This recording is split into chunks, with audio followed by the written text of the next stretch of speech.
what a day! What a lovely day!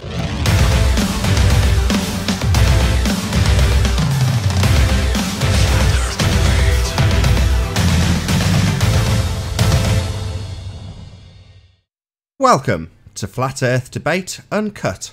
I'm your host Nathan Oakley, and if you are new to this, my second channel, then be sure to subscribe and hit the bell notification icon to keep up to date with all the Flat Earth Debate after show and pre-show goodness.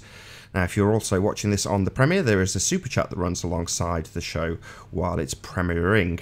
Now, I'm going to flick across to the Hangout where we're joined by Flat Earth Vegan Goy. I don't know if we can get his attention, but if not, you'll be greeted with a little bit of silence while I start the show. What's going on, Flat Earth people? Hello, Travis. Hello, Flat Earth Vegan Goy. Hey, what's up, Travis? Hey, Jim. What's up, Nathan? Hello. Good to have you both. We were having fun over in Nathan's or over in Arwen's house this morning. Got him a little triggered. Oh, yeah. Arwen's a bit triggered. Yeah, well, we were talking about support of Israel, and so some of us brought up maybe cut the funds to Israel. Oh, that'll cause a war. Oh, okay, so we should continue to pay him. Oh, no. He's going ballistic over. I don't want to talk about this anymore. All right. I have no concern with such things. Sorry. The fact that it triggers Arwen is like, life's too short, Arwen.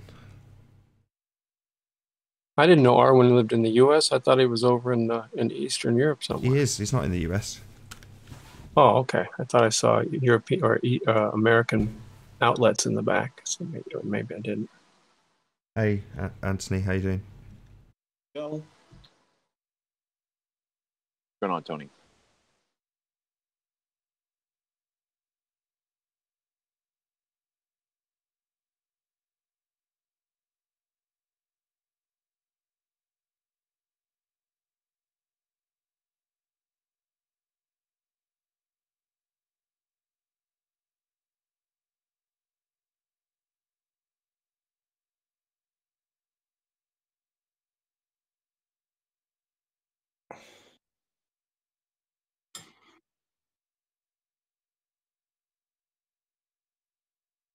Travis, are you there?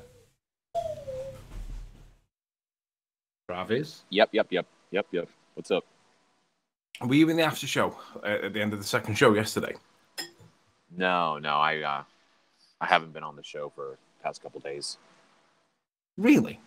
Yeah, I can't multitask, and I've been trying to do some stuff with my footage, and if I listen, I just completely become inept. So I had to turn it off because otherwise I would have been distracted. There was a guy on yesterday, and basically he's a lying sack of shit. He was being fed like GeoStreamer was. Yeah. And we caught him red-handed. So I'm just going to we're going to dwell on that a little bit today and show how they can't beat us in fair debate. They have to like secretly sneak people in the background. Hello. Huh. That's interesting.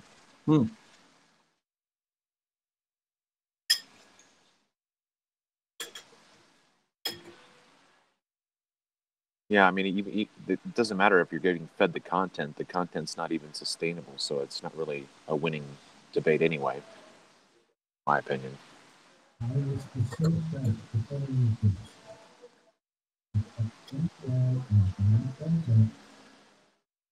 Someone got Smith playing. Is that you, Anthony? Yes. I'm just doing what I said I'd do before the show. Oh, right, no worries. Just didn't know if that was Flat on Earth. Hey, Hello. Hello. 60 seconds and we'll start. Nathan, I'm going to send you that file. Oh, no, seriously. You're not going to get me playing things, are you? Well, we're not going to be talking about the Whisperer from yesterday. Well, can't you join on Skype? I can, but normally when I say that, you say, just send me the file. All right, give me a second. No, Skype. No. Just we'll start the show as is. Don't do anything yet, and then when appropriate, you know, maybe 5 minutes in or whenever, then just drop and join on Skype. Okay.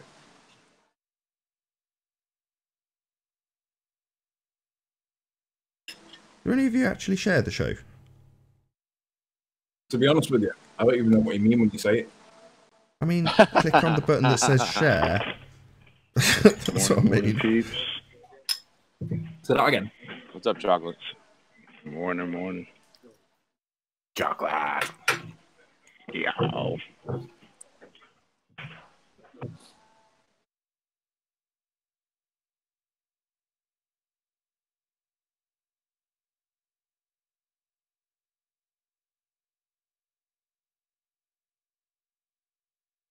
Oh, what a day! What a lovely day!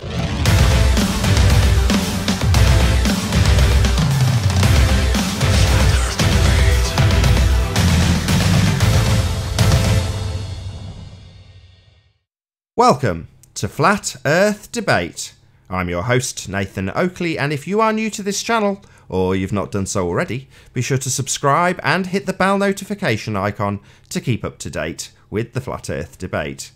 If you'd like to support this channel, there is a super chat that runs alongside each of these shows while they're live, and there's also a PayPal link in the info box below the video. But most importantly, if you would like to join the discussion, simply mute the page you are currently watching, then click the link in the info box below this video to join the panel and express your views on the shape of the Earth. If you do join, please don't swear. If you do, you'll be ejected, and if you are, please don't try to rejoin the stream using sock accounts. You'll be warmly welcomed back on the next stream. Please also share the show. Sharing the show obviously increases the live audience, but this in turn increases the chances of a more diverse panel. So please share the show on Facebook and Twitter. And just for Anthony, that's the button that says share right there by the video. Anyway, one last time, if you're new to the channel or you've not done so already, be sure to subscribe and hit the bell notification icon to keep up to date with the Flat Earth Debate. Now we are joined by Sleeping Warrior, The Plain Truth, Jose, Flat Earth Vegan Goy, Flatten Earth, Chocolate Saying, and Arwin. Good to have you all. Yo. Good morning. Good afternoon. Hello. What? I shared on Facebook. Good for you. Thank you very much. Just before the show started, I was like, do any of you share it? And Anthony's like, I don't actually know what you mean by share. I'm like, well, click the share button that says share under the video and go to the appropriate social media site that you're affiliated with in some small way and click on the button for that and then press share. And that's it. And then the show gets shared. And you alleviate all the problems that we discussed yesterday with Roxanne, where YouTube don't necessarily promote you or cross-promote you in your own circle. But if you share it, then you'll definitely be cross-promoting it in our circle. Doesn't matter if you're a globehead or a flat earther. Share, share, share. To be honest, I didn't realise that button even existed. I just thought you meant when you share it, like go into Facebook, copy it, paste it. I couldn't be bothered doing that. It's 3 button presses, approximately. I know, but I'm sorry. I'll have to learn. I'll try it. I'll try it later. It's good that you highlight what you don't know, because that means that there's probably a fair percentage of the audience that haven't got a clue either and just ignore the intro. And don't think, oh yeah, I'll just click on the button that says share and maybe go to my favourite social media site and press the button that says share again. To be honest, I didn't realise that there was even a share button. I've never really noticed it, to be honest. Really? Yeah, really, I've never noticed it. I'm going to have a look at it right now. As you're a pretty active participant in the show, I really can't complain. So don't worry too much. But it is nice if people share it, because that is how the show grows. Anyway, when you asked Riley, did you share? I went on mute. I went whoops, and I went straight to Facebook and shared it. So I got you. It does make all the difference. I mean, I took the leaf out of Jaron's book because he used to say to people, the way he used to phrase it was, if you don't necessarily want to be affiliated with Flat Earth, share it and say something like, look at these crazy guys, they think the Earth is flat. Words to that effect. Now, while I wouldn't necessarily endorse that because I think we're not crazy, I think we're perfectly sane, I get his point, which is to say that, you know, you might not necessarily think it's a good idea to share a video with the title Flat Earth Debate in it, but there are ways around it. There are, you know, this is interesting, as opposed to, I'm a flat earther now, which doesn't necessarily say you are just by sharing the show. On the contrary, for some of the globeheads, who might genuinely say, this guy's an idiot, that guy's an idiot, look how stupid they are at 1 hour, 32 minutes and 50 seconds. There we go. I found it. So I'm on live right now with Nathan Oakley. Why don't you Join me and listen in. There you go. Say, Thank you very much, Anthony. I really appreciate the support. Post to Facebook. I have actually shared the show for the first time in my existence on the platform. That's awesome. Yay. Gotta be honest, I'm pretty ashamed. No, don't be. Like I say, you're pretty active in terms of other things, Anthony, so don't worry about it. It's more for the audience. But you are also an audience member at times, so there we go. So, any signs of curvature? No, horizons don't show it anywhere. Nope, not since the last show. No? Any signs of axial rotation of the Earth-based variety? No. Any evidence that you can have a gas pressure without a container? No. About the distance to the sun? Nope. Who knows? What's the sun? Exactly. What is the sun? Waiting for Arvin to pipe up. Maybe not. Any evidence of gravity? Nope. Nope. Nope. I don't know if you guys realize, but if I think it was Flat Earth Logic said something like if you Google search gas pressure without a container, and you know who comes up as the answer in the images? Conspiracy cats. He's the first thing. He's the first thing to pop up when you type in gas pressure without a container and search. In the images, he comes up. It's hilarious. Yeah. The intrude is making a lot of background noise over here. Yeah, it's Travis. Oh, I've got some dog squeaking toys. They'll pack it in a minute. But if I interrupt them, they start growling at me and stuff. So for the minute, I'll just have to leave them to it. But It was a little static coming from Travis. Yeah, we good. it's definitely true that if you Google search for gas pressure without a container, conspiracy cats is all over it getting dicked by Nathan Oakley 1980. Excellent. So funny. That's fun. Well, the whole point is that there's a lot of people who believe you can have a vacuum of space, and they don't really give it much consideration until you say, well, how do you have gas pressure without a container? Listen, the gas pressure up top's only very, very, very slight, and it presses on a vacuum. That all makes sense? What's the problem? Move on. Nothing to see here. Right? No. That's your entire religion. Honestly, to me, that's the best argument. I've got a problem, Nathan. Oh, no. What's the We problem? need the panel. I need the panel's help for me to help explain this one because I'm not quite sure what's going on. If you want to present my screen, you will see a Flatty Award from the conference, and regardless of who it is or what it's for, the question that FE Core have been asking in the FE Core chat is, how is it that the award is bigger than David Weiss in the background? And we're not quite sure what the answer is because we know it's not 6 foot tall, but we think he must be sitting down.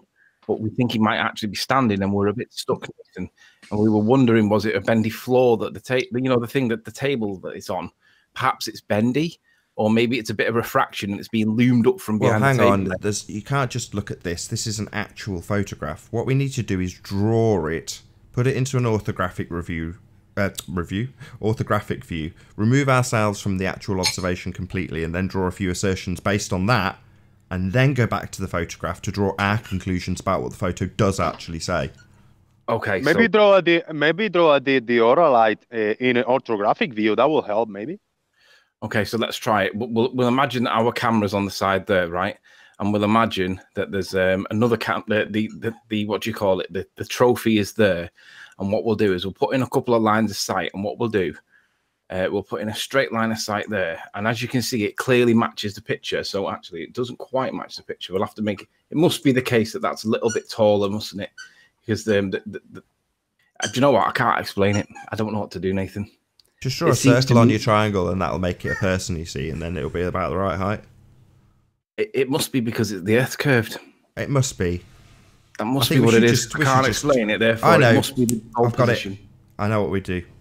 We assume Earth has got a radius. Yeah. So I'll just show you what was being said in the actual FE Core chat. I'm sure they won't mind because it is quite funny. Somebody said, William says, is that Ward almost as tall as Weiss? Perhaps taller. So I said, it's just perspective, William.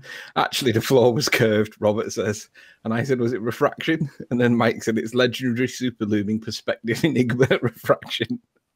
But if anybody knows what the explanation is for why it was that trophy looked bigger than David Weiss, answers on a postcard, please.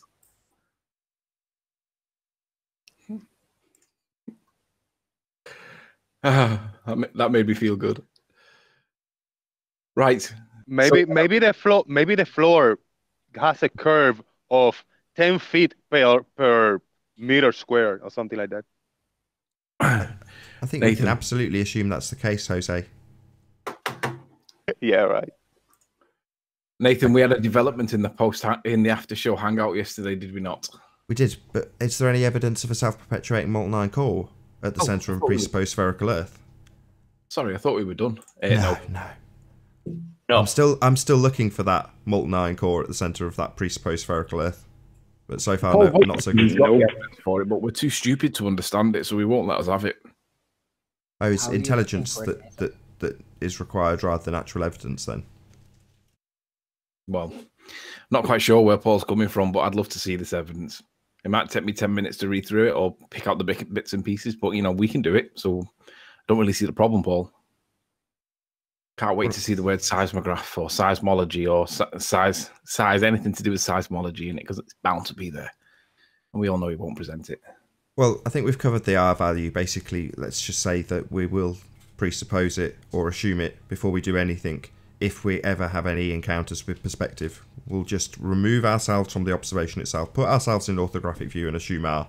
So that's covered the R value from housekeeping. So, okay, yeah. So hold on, before you go, I got a housekeeping answer in that. Oh, okay, go on. My bad. You went too far. You went too fast, and I didn't have the chance to press the button. So every time I want to look for curvature or the R value, I visit Soundless footage and videos from the past year, and I look at Pontchartrain Bridge and the power lines, and I see him compare it to Walter Bisling model of Earth. And then I said, it looks like, it adds up, if you match the curvature of the bridge with the model, it adds up. And many people believe that's Earth's curvature right there. So I know I'm probably going to be able to catch this same footage, but is it Earth curvature? I don't know. It matches up with the model, but do we live in a model? Well, the problem is when you see high altitude footage from a drone of the same bridge, and it's perfectly straight. Yeah. Apart from the tiny little bit of bridge that lets boats underneath it, it's straight. Of course, if you get really low to the ground, you get all sorts of crazy things happening with the angle being reduced, and as I understand it, it's a kind of a swampy area, so it's got some crazy refraction effects also going on, it would seem. However, if you just get above all that shit and have a nice angle of view, you can see it's flat and straight. So that kind of craps all over that argument that Soundly has when he gets low to the ground and films a bridge and zooms in and crops out the bits that don't really suggest it and focuses on the bit where it all goes blurry, which is at the far distance of his angle of view and the limitation of the weather on the day. Nothing more. I just want to shout out Walt from Iron Realm Media. I described where Soundly lived as like a swamp and a slum, because I've had a look around Pontchartrain, the areas that are around it. He always puts Baton Rouge in his videos, so I had a look around the area known as Baton Rouge, and I described it as a slum. But I referenced it at the time in reference to Pontchartrain rather than Baton Rouge, which is where I think he might live. And Walt started defending the area of Pontchartrain because Walt from Iron Realm Media must live somewhere nearby. So I had to do a little bit of grovelly stuff backwards, saying, well, actually, I didn't really mean it like that, Walt. But apologies, Walt. But yeah, where I've been looking on Baton Rouge, where Soundly appears to live, it does look like it's shantytown. It looks like it was built in the 60s out of wooden huts and stuff like that. But check it out, Baton Rouge. It's an interesting area to look at on Google Maps. So let's plug the after show, Nathan. You've started recently doing something called the after show, where sometimes you'll linger in the background and record what's been going on and whatnot. And usually nothing really happens. All the little cockroaches on the ball earth side creep out of the rocks because they seem to be like allergic to the sunlight. And once it goes offline and it's not live anymore, it's like the cockroaches come out. And that's what happens. And Nathan started realizing that PMARS has been sharing it and whatnot. And basically, it's a case of, well, he may as well utilize this. It's still his show. He may as well present it as the after show, even if he's not really there. And most of the time, nothing really happens. They come on, they whinge about Nathan a little bit, and then we start talking about flat Earth topics. And eventually, they get the bum smacked eventually, and they don't take it, and then it ends up being a back and forth. But sometimes something really juicy happens. And yesterday, in the after show, Nathan, do you know what number it was yesterday? 609. Hey, Billy. Warren. Oh, yeah. Yo. So in 609 in the after show yesterday, we carried on talking with Paul, the self-proclaimed geodetic surveyor that's now retired and does something else. And, you know, I'll be honest, my gut reaction was this guy's not a geodetic surveyor, because I just created the impression that he probably wasn't. Now, he might have been, but I didn't think he was. And Arwin obviously shared the same view, because Arwin said pretty much straight away, he seems to be a plant. He seems to have been sent in him, and I totally agree. But something really interesting in the show happened yesterday in the after show. And I called it live on air. And what I'm gonna drop now and rejoin back on Skype. So I'm gonna give you a buzz, Nathan. Okay? Yeah, no worries.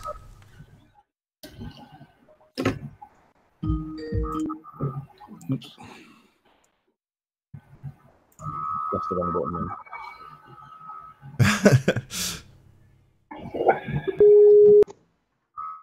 Yo. There we go. That was about as slick as we could ever do that. Yeah, I was looking at the wrong screen. Getting a bit of feedback as well, it sounds. It should dissipate in a moment. Okay.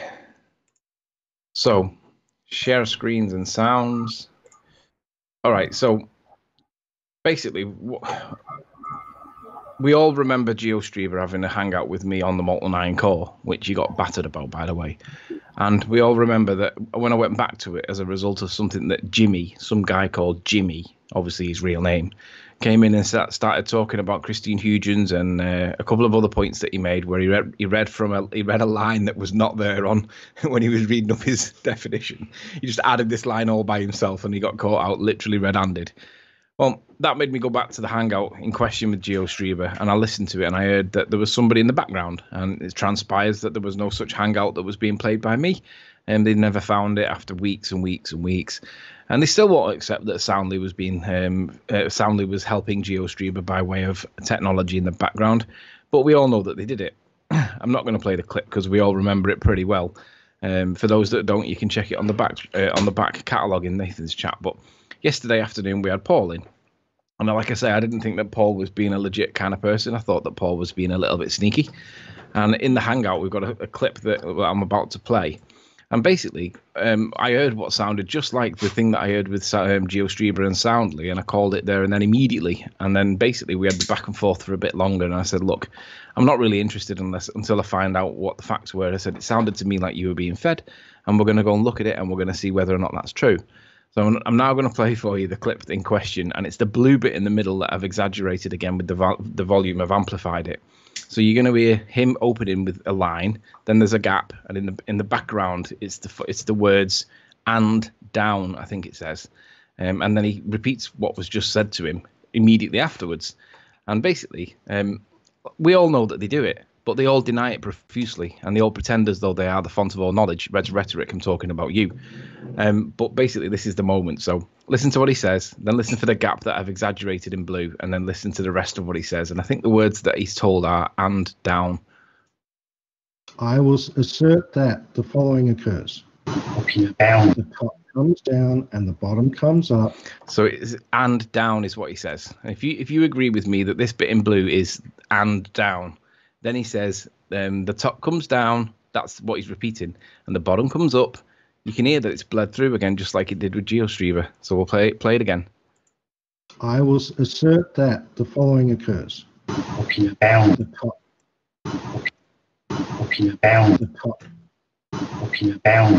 comes down and the bottom comes up, and the top comes down and the bottom comes up. The top comes down and the bottom comes up. So basically, whoever's voice that was, I mean, we can't identify the voice, but it's clearly somebody that was not in the hangout. It was clearly somebody on his end, and clearly it came through accidentally. Obviously, this guy called Paul denies it, but the point is that, again, they're being fed by stuff in the background. Now, we all know it's not the biggest crime in the world. But it just shows the underhand tactics that they don't like coming in on their own. They can't defend their own views, beliefs, perspectives, and they've got to come in with help in the background. And sure, we get stuff wrong frequently, and if we do, we've got to just smile and accept it. I did it with Folk Court. I got the wrong bloke. I didn't realise there was another bloke with the same name in the same city around about the same time that happened to be a philosopher as well. Sorry, I mean a physicist. I mean, what's the difference? A physicist or a philosopher? Both about the same, aren't they? But I deserve the bullets for it. But let's just see whether Paul, like Gio, will admit it. Because Gio didn't admit it. Paul won't admit it either. This bloke that we know called Paul. He's probably not his real name. But shout out to the bloke. You are a moron. That came in. Do you want to rejoin the Hangout, Anthony? Yeah. Can I just play it one last time whilst I go out? Following occurs. The top comes down and the bottom comes up. Oh, and this is the bit where I called it. And the level line stays constant. Someone's feeding him in the background. It's not adjusted. No. So I called it in the Hangout. If you do want to check it, go and check it out in the after show if we missed the day. It's class. Hangout's full. Don't go anywhere. Oh, okay. Hello, Apollo, and who was the other new guest that just joined? Was it Physics? Good to have you. Thanks, Nathan. So I guess if you do want to join then and the Hangout's full, you're going to have to put a message in chat so that we can see it, aim it at somebody so that we get to see it. Yeah, I'm happy to drop. Anybody wants to come in, just say Let us know in the chat if you do want to join. There we go. So, I don't know. I heard it. It was the first time that this guy Paul came in, and he was called out by Arwin. He said, like, you're a freaking agent, because trying not to use the trigger words, trying not to presuppose. So he knows about how the show operates, and he's trying to just sneak his poison into the panel. And then he was called out a few minutes later, then the whisper came through.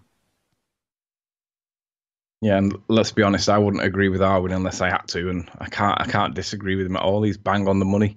Whatever was going on, that wasn't a normal bloke. That wasn't a normal bloke that's had a job being some kind of geodetic surveyor. I don't believe him. I didn't believe him at the time. I don't believe him now, and Arwin was right to call it. Well done, pal. Yeah, like he doesn't have access to the equipment, right? Yeah. Yeah, he sounded a little bit too prepared. He came in, he had a whole intro and with his background and all that, and I understand why he would want to do that, but I don't know. There was, from the time he came in, it seemed a little suspect to me. I don't know. Yeah, Donnie Johnson says in chat, it was not a one-on-one. Why the drama? There's a few reasons, to be honest. Basically, it shows that they've got to gang up, bully up on themselves. They can't present themselves their own arguments because they can get cornered pretty easily. It would seem that I would assert that he came in on the back of some kind of solidarity to either Miles or his brainwashing indoctrination known as, the Copernican model, and he felt obligated to come in, some kind of internal, innate kind of like, what's the word? Those Taliban type people where they've got this inner desire. I mean, why would you come in and argue somebody else's point for them? And then just to get wrecked. It was like the guy on the previous day. He came in to say that Miles had debunked my points. So we went through them one by one, and in the end, he got kicked for being a dick. But they're all seeming to have the same kind of MO. They come in firing guns and firing rockets, and then they realise that they're actually the pea shooters and they've got nothing, and then they get kicked out for being a dick. So shout out to the ballers that have got nothing. Yeah, the first thing he did was put us in an orthographic view. I called it, and he was like, no, we'll come back to that because there's a reasonable... And then he just never did. So in the after show, I just lost my rag with him. I was just like, you've never come back to this. You haven't addressed it. You've just somehow managed to defuse me enough to let your example fly when you're telling us where parallel lines should be. And then saying, well, we do see it drop in the theodolite, but that's because the Earth's curving. Oh, right, so the whole time we're saying, no, stuff will drop towards the horizon, you're saying, no, it won't. And what he actually means is, no, it won't in an orthographic view when we're saying that's what the flat Earth should do. But when it drops in our theodolite, that's because the Earth's curved. You're like, wanker. Orthographic using arseholes, all of them. Miles Davis is the same. Just stick it in an orthographic view, because then your R works out nicely when you ignore perspective. Alright, well, I'm sick of it. Is everybody familiar with the phrase cannon fodder? Do we all know what cannon fodder is? People you send in first to get shot. Yeah, it's basically, there used to be a game on the computer called Cannon Fodder, and I'm looking at the definition. It says it's an informal derogatory term for combatants who are regarded or treated by government or military command as expendable in the face of enemy fire. Well, it's kind of like Miles was kind of arguing like his argument by proxy, sending in some bloke as cannon fodder so that he'd get murked.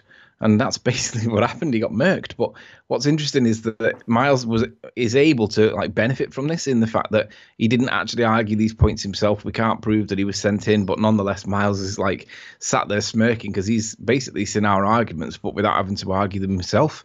And it's quite interesting how the tactics of that one played out, because I wouldn't call it unreasonable to think that he could have been sent in by Miles, because Miles doesn't agree with Nathan complying with the law with reasonable chastisement of children, if of course he could prove that there was any impact with children anyway. But Miles has got this moral high ground now that smacking in his world is it's simply unacceptable. Well, guess what? I'm pro smacking. Get over it. The hell have smacking views got to do with anything? Well, that's his reason for not wanting to. I asked him, why won't you come on Nathan's show and present this? Because that's where the debate is. And his answer is because he doesn't agree with Nathan's rudeness, yet Miles is one of the most patronising, condescending prats I've ever met. But he also thinks that the smacking thing is a valid reason not to come in. And I'm like, well, even if it was the case that he did smack her, it's lawful. I said, you're allowed to chastise your child with reasonable chastisement in England. Get over it. But he takes this left-wing approach, right? He doesn't mind the fact that he lies through his teeth. He doesn't see a problem with that because it's all in the name of science and the good word for heliocentricity. But he has real problems with reasonable chastisement within the law of children, and that's assuming that it even happened. So it's funny where they draw the line, isn't it? Like when it becomes a moral thing, they become all moral high groundy. And Miles is one of those lefties. I can see why he doesn't want to come in.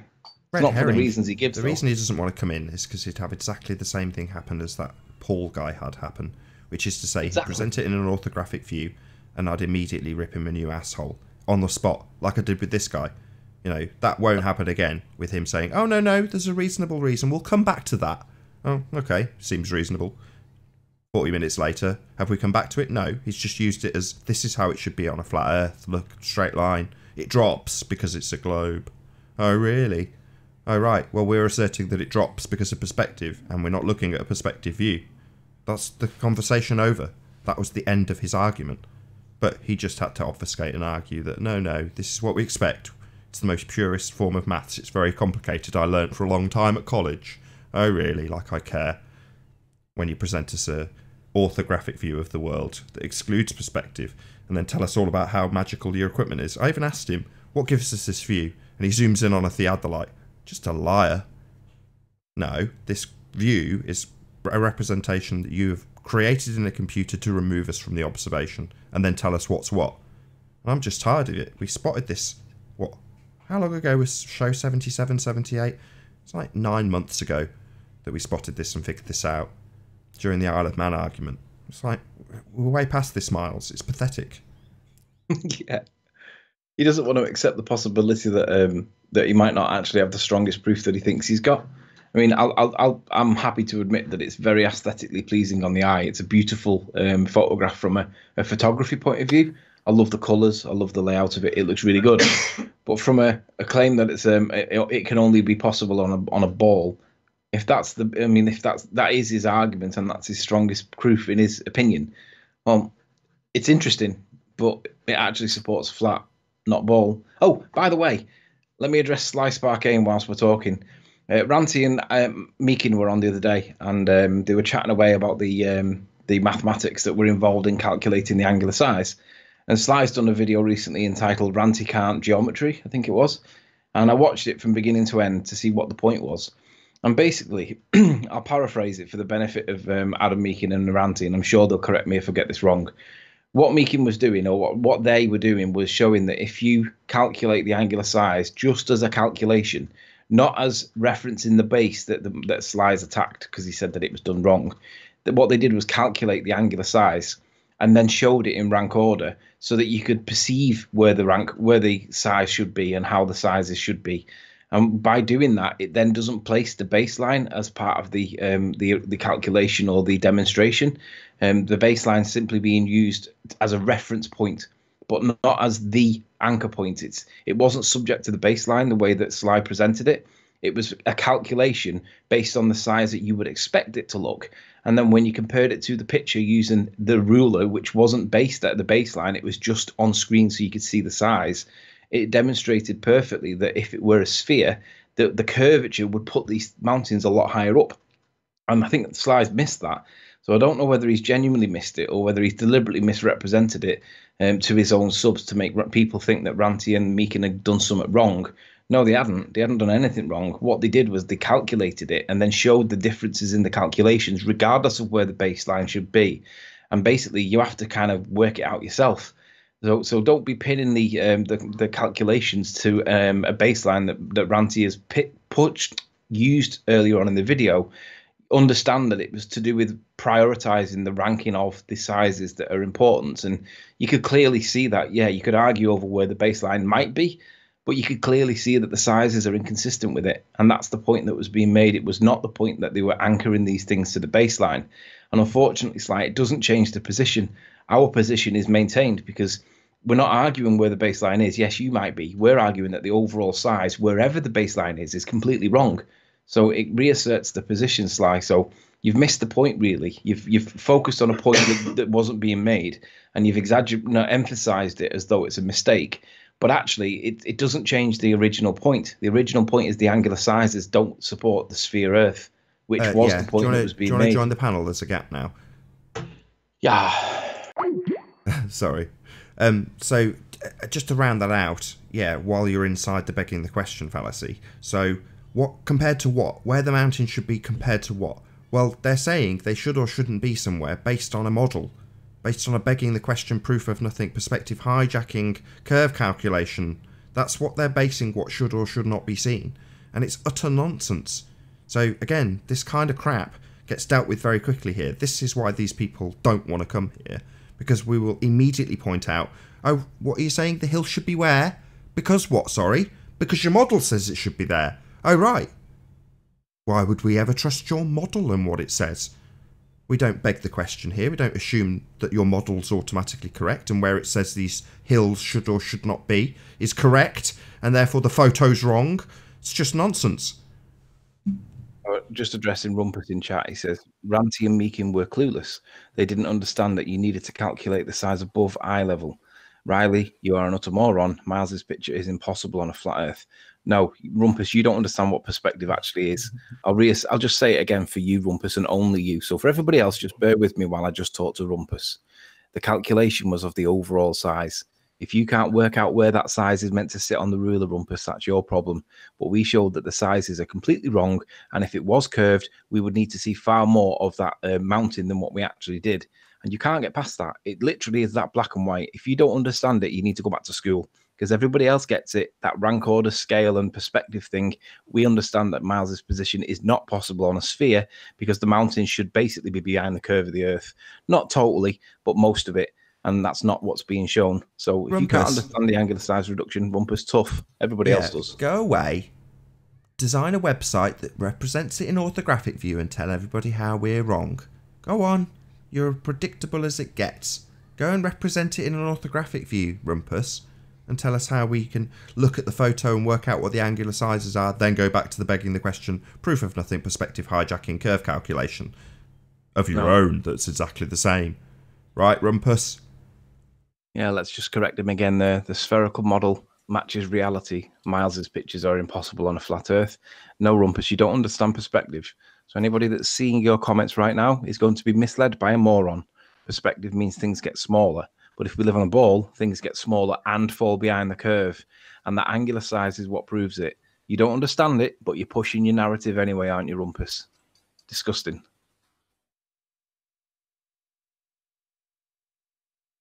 Yeah, whatever. The guy's an asshole. Obfuscator. He knows how to do these magic tricks. And thinks that by ad-homing the hell out of us and telling us that we don't understand from the chat that he's going to have some small influence. No, Rumpus. Afraid not. You have no tricks here. All you can do is talk over us when you join. You have literally nothing. We know all of your tricks, all of your obfuscation tactics, all of your begging the question fallacies, all of your affirming the consequent, proof of nothing, examples of a globe earth have been debunked. You've literally got nothing but a bit of obfuscation from the chat. You're like a fly, slightly irritating. Rumpus. Rumpus is the heliocentric red herring personified. See, you don't He's understand a walking perspective. red herring. He always has that red shirt. So he says things like, you don't understand perspective, and yet his calculation doesn't include perspective because it's not performing viewing functionality in Rumpus's own words. So he's going to, it's like when they talk about refraction, you don't understand refraction. We don't need to. Terrestrial refraction 7/6R, isn't it? So it's got absolutely nothing to do with the actual refractive levels or indexes of anything. It's just 7/6R. That's terrestrial refraction. You just bend light around your so-called curved Earth. So you telling people that they don't understand refraction and then going into great detail about how refraction actually works. Real refraction, that does happen. Yeah, you'll talk about that till the cows come home. And then when somebody's beaten down enough, you'll then go and apply 7/6R, terrestrial refraction. That's what you do. In this instance, you'll talk about perspective all day long and how it works and how you can calculate what the size of something in a photograph is, only to move into an orthographic view and ignore it. We know your cheap trick. The magic has no luster anymore, Rumpus. If you think you're convincing people in the chat, then you're deluded. You're flogging a dead horse here. The other thing he says is, I don't realise that you need to subtract the height of the hill above eye level. Well, how do you account for the squashing let me just stop you. We don't need to do anything, Rumpus. I've just got to stop you, Anthony. Sorry to interrupt. We don't need to do anything. What? So we can compare it to your model, Rumpus. There's no calculation needed. The fact that Miles has compared a photograph to a model and told us what it should or shouldn't do on a flat plane is relevant, totally irrelevant, meaningless. You telling me what it should do based on your model, telling us where they should be. It's stupid. You've got reification fallacy disorder. You just keep doing it. Of course, the bigger problem is that even if we do accept that light bends the way that you tell us it does, even if we accept that, you've still got to show that it's bending around a curve. So even all your arguments are still subject to that R. You've got to show that it's bending around the curve. You can't do it. Right. They're just screwed.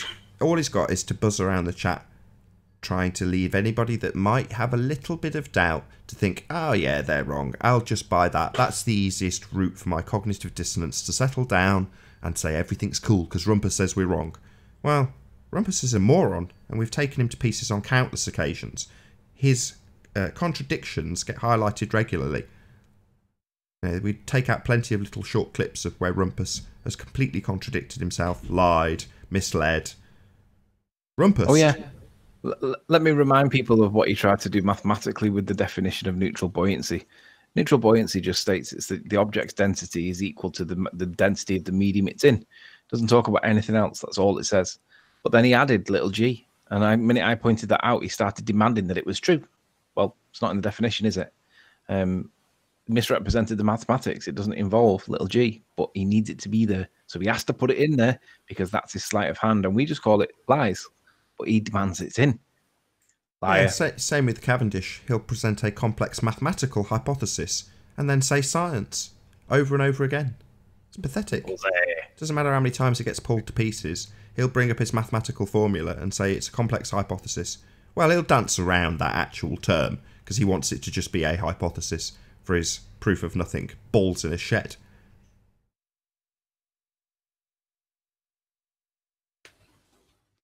Riley, the definition that I use for neutral buoyancy is not a scientific definition for neutral buoyancy. I don't think you understand science anymore, Rumpus. I think you understand the maths. I don't think you understand the science because science is not maths. Scientific definition? What's he talking about? Well, it's the definition for a layman. Science is the establishment of cause and effect in the natural world, Rumpus. You're trying to establish the cause of phenomena that you observe. So, a scientific definition? What are you talking about? No, he obviously is suggesting that you have to be part of the priesthood to use the real science. Oh, that's science. the bullshit science, the pseudoscience priest of heliocentricity. Oh, what they define it as, you mean, Rumpus? I couldn't give a crap.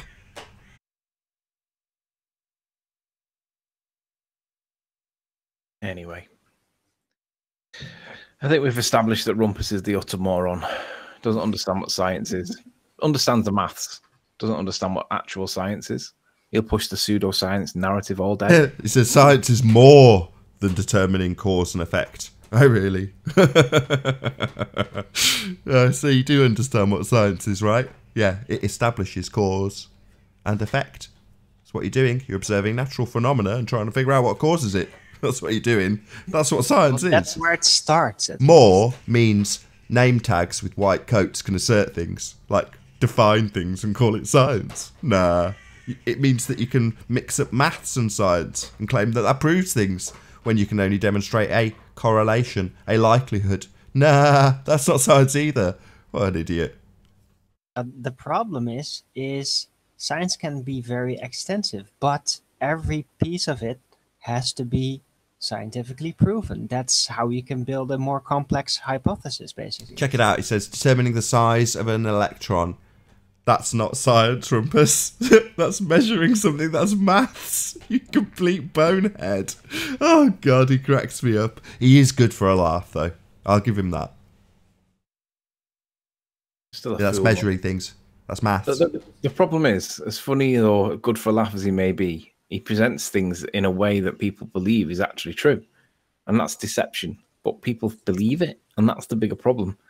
We can neutralize Rumpus with one bullet, but all of the people he's influenced over his lifetime, that's probably more than 10. They're all thinking that the Rumpus was right over something, and it's just... I don't know. I think only really surface thinkers fall for him. Really. Because anyone that actually pays attention knows that he is just a complete, shameless, politicized guy about what he does. That he knows no shame. And that he's a living red herring incarnate. So, yeah, no, only on the surface. If you really get to know this guy, if you pay more attention, you'll figure it out pretty quickly. Well, you'll figure out that he wants maths to be science. The size of an electron is a physical entity, you utter moron. Yeah, that's why when measuring it, it's classed as maths, not science. Establishing a phenomena that may involve electrons, well, you could do that with science. If you wanted to establish the cause of the effect, that's what science does. Measuring the size of something, that's maths. Doesn't matter how complicated. You can call it, say, measuring the size of a proton or a quark. Does that make it science? No, you blithering moron. You're still measuring the size of something. That's just maths. Yeah? Just because it's got something sciencey in the title. Oh, I'm measuring quarks. This is science. No, you bonehead. No, your name tag and white coat don't make it science either. A giant hadron collider doesn't make it science either. No, sir. Science. The only phenomena they honestly have to go on is a bunch of lines. Oh, I don't even know what that is. Afternoon, gentlemen. Good afternoon. You're looking rough as chuff. What do you reckon, Adam? So, thanks for the size of electron is maths. Yeah, that's correct, Rumpus. Would you agree, Adam, that measuring the size of an electron is not science? No, it's theoretical because it's the way it's calculated. You don't actually physically measure it as you would take a measurement. You make assumptions and do maths to calculate it, don't you? It's I heard the word. I heard the word maths and sense. Calculate. I had maths and calculate. So it would be maths then. Yeah. Oh right. Thanks for that clarification. So yeah, as it stands, Rumpus doesn't agree and thinks that this is science. He's a moron. Well, if you measure it, that doesn't give you any cause and effect relationship, does it? No, that's what I said. Yeah, how did you know that, Adam? I mean, we've been saying it for like 100 shows, 200 shows, and Rumpus hasn't managed to get it yet. But when I went to university, we were taught what science was because it's fundamental in my profession. Yeah, Rumpus would have been as well as I think he's got a degree in physics. He would have been taught what science was, but for some reason he seems to forget it. That's all it can be then, amnesia. Adam, did you get the benefit of hearing what I was describing to Slice Parkane responding to his video about Ranty that can't geometry? Yeah, I've just been looking at it and I spoke a little bit on it last night. I'm not sure Like I said, if you take his correction, which is a red herring in itself. Now, I did hear you point that out, but it does mean that my figures align even better, and it doesn't do anything for the point of what we were saying, which is to put those peaks onto a ball affects how they'll be laid out in the picture even further, and he seems to just be ignoring that point. I'm having a little look at the spreadsheet he's done. I'm just trying to work out. He's using Arctan, but I don't think I necessarily agree with the way in which he's hard to see because he's got some hidden columns. So I've been pausing the video and just trying to look at the Excel spreadsheet functions that he's using, but they're not all visible. And there appears to be a number of, in columns A and B, there are numbers in there, but they're not visible. And they seem to be the ones that are determining the ratio of split. So for him to take that isosceles and form two right angles of different sizes. But I'm still kind of plodding through it a little bit, trying to work it out. But I can kind of see a problem here. I've just taken one for peak D, and he split the two angles so that at 97 kilometers,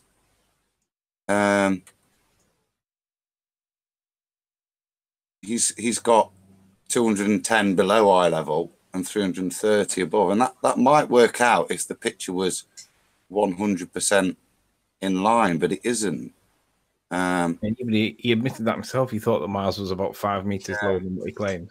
So the maths that he's applying really does, to have any validity, has to be 100% level transit. A bit like when Miles was showing you with the Coke cans. To use that mathematics, it does require that perfect transit. And I don't think that's there in the picture. So I don't think you can apply it like that. And I also think there's a question about how he's splitting the triangle up at the different distances. But like I say, it's hard. I can't quite see the spreadsheets, but most fundamentally, it's kind of irrelevant because that was not the point at all that I was making. The point I was making is the different distribution of how the peaks would appear on a flat plane compared to when laid out on a ball, and just using that basic, as you said, Anthony, that basic formula to just exemplify it. Because I don't think there's a need to do any more than that, because the way in which it skews the results when you lay it out on the ball and the effect the curvature has, that simple bit of analysis is enough to demonstrate that the peak order, rank ordering, would be very different on a ball. And say again, the bit of maths that I've seen Soundy do, all it seems to have done is realign the flat plane results to be in perfect agreement. It stops the disagreement in the bridge and Cairnock Hill. It actually makes it match 100%. It's a bit of a shame because although you're on describing this, Miles pretends that he doesn't listen to the show, and he'll use that as the excuse not to address the points that you're making. Yeah, well, he really should address these points because they show that they're not the way he's telling people that they are.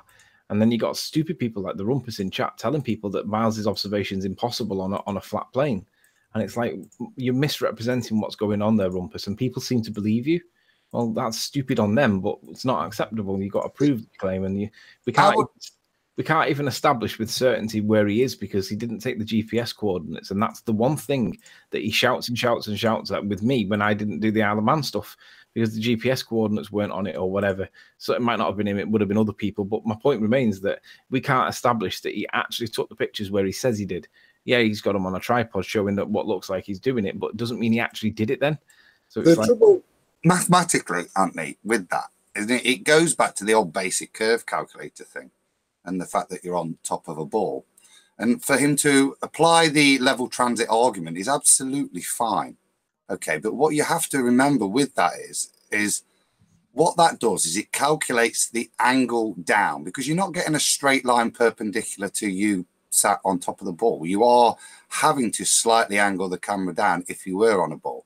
And it's that one angle that then massively impacts on all of the other subsequent peaks in the background, because it fixes the angle. you're not then tilting it down to give, as I've done in the maths, in a very generous way. You're not tilting it down for each peak to get them. You're creating that hump, and it's huge, and it has a massive impact on the observation on the others. But they're not. That's what I'm saying. That they're not doing that. They're not taking into account all the maths, because if you do, basically, you may as well just take the straight curvature figure. If you've got a straight perpendicular leveled camera looking out, you are really should be just subtracting the curvature figure from the height, not this hidden, because you're not angling the camera down. So you're therefore looking straight out on the ball. So everything in curvature is dropped and removed from the peak height. Yeah, so for those that are listening now that are on Sly Sparkane's side, can you just let Sly know that the response is here? It's in the first 20 minutes of the show. Because he should listen to this and he should correct his position, because he's misrepresented what he claims that Ranty did and misrepresents why it's wrong, because it's not actually wrong. Once again, Anthony, the ballers are trying to use that maths to qualify reality. And I think I was quite careful to say it was an exemplar to give to just show that if you lay this out on a ball, it is impossible. And that is the point. We can't prove that this I think it's a great flat earth proof of the picture, but you can't prove it works on a flat earth.